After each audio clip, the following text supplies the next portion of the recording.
السلام علیکم ورحمۃ اللہ وبرکاتہ۔ معزز سامعین، آج ہم خربوزہ کے بارے میں گفتگو کریں گے۔ خربوزہ میں پائے جانے والے اجزاء میں کاربوہائیڈریٹ، پروٹین، فیٹ، یہ کولیسٹرول فری ہوتا ہے، fibre, folate, niacin, pantothenic acid, pyridoxine, riboflavin, thiamine, vitamin A, vitamin C, vitamin E, vitamin K, sodium, potassium, calcium, copper, iron, magnesium, manganese, zinc, carotene A پائے جاتے ہیں۔ مزاج کے لحاظ سے خربوزہ گرم تر مزاج کا حامل ہے۔ فوائد میں خربوزہ فوائد کے لحاظ سے اپنی مثال آپ ہے۔ خربوزہ وٹامن سی اور دوسرے وٹامنس کی وجہ سے قوت مدافعت کو بڑھاتا ہے۔ خربوزہ بلڈ شوگر کو ریگولیٹ کرتا ہے۔ کم مٹھاس کی وجہ سے شوگر کے مریض استعمال کر سکتے ہیں۔ ہارمونز کو ریگولیٹ کرتا ہے۔ شوگر بھی انسولین کی کمی کی وجہ سے ہوتی ہے اور انسولین بھی ایک ہارمون ہے۔ خربوزہ کئی قسم کے کینسر کے خلاف کام کرتا ہے، اس لیے کینسر سے بچاؤ کا ذریعہ بنتا ہے۔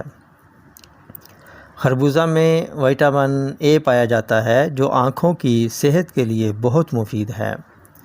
خربوزہ کم کیلوریز کی وجہ سے ویٹ لاس کے لیے مفید ہے۔ خربوزہ زبردست ہاضم تاثیر رکھتا ہے، کھانا جلد ہضم کرتا ہے اور قبض بھی رفع کرتا ہے۔ خربوزہ السر معدہ میں بھی استعمال کیا جا سکتا ہے کیونکہ یہ دافع تیزابیت بھی ہے۔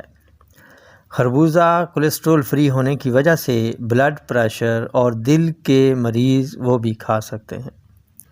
خربوزہ جگر کی اصلاح کر کے بائل کا اخراج بڑھا دیتا ہے جو دائمی قبض اور آنتوں کی خشکی کو ختم کر کے استفراغی نظام کو بحال کرتا ہے۔ خربوزہ جسم میں رکے ہوئے گندے مادے جن کا اخراج ضروری ہوتا ہے ان کو نکال باہر کرتا ہے۔ اس طرح طبیعت پر بوجھ کم ہو کر سرکولیشن آف بلڈ آسان ہو جاتا ہے اور جلد کے لیے نہایت اچھے اثرات کا سبب بنتا ہے۔ پھوڑے پھنسیاں ختم کرتا ہے۔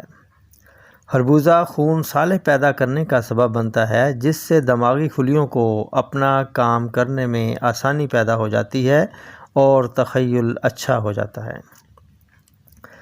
خربوزہ پریگننسی میں بھی بے خوف و خطر استعمال کیا جا سکتا ہے جو قبض کو بھی رفع کرتا ہے۔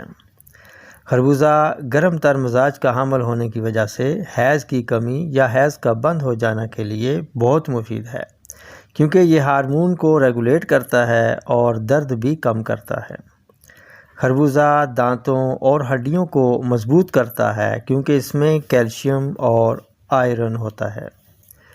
پوٹاشیم کی وجہ سے خربوزہ مسلز کو مضبوط بناتا ہے، ہڈیوں اور جوڑوں کی سوزش کو کم کرتا ہے۔ خربوزہ جسم میں پانی کی کمی کو بھی پورا کرتا ہے۔ خربوزہ کے بیج میں پوٹاشیم زیادہ پایا جاتا ہے، لہٰذا بیج زیادہ مقدار میں استعمال نہ کیے جائیں۔ جہاں اتنے فوائد ہیں وہاں کچھ احتیاط بھی ہے۔ زیادہ مقدار میں خالی پیٹ کھانا متلی لاتا ہے۔ دودھ کی لسی اور خربوزہ ایک ہی ٹائم نہ کھائیں، ہیضہ کا خطرہ لاحق ہو سکتا ہے۔ چاولوں کے ساتھ نہ کھائیں، کھیرے کے ساتھ نہ کھائیں، کھیر کے ساتھ بھی استعمال نہ کریں، بھنڈی اور اروی کے بعد استعمال نہ کریں، بی پی لو ہو تو بھی استعمال نہ کریں۔ ہر چیز کی زیادتی نقصان کا سبب بنتی ہے۔ انہی الفاظ کے ساتھ اب اجازت چاہوں گا، پھر ملیں گے اگلی ویڈیو میں ایک نئے ٹاپک کے ساتھ۔ تب تک کے لیے اجازت دیجیے۔ السلام علیکم ورحمۃ اللہ وبرکاتہ۔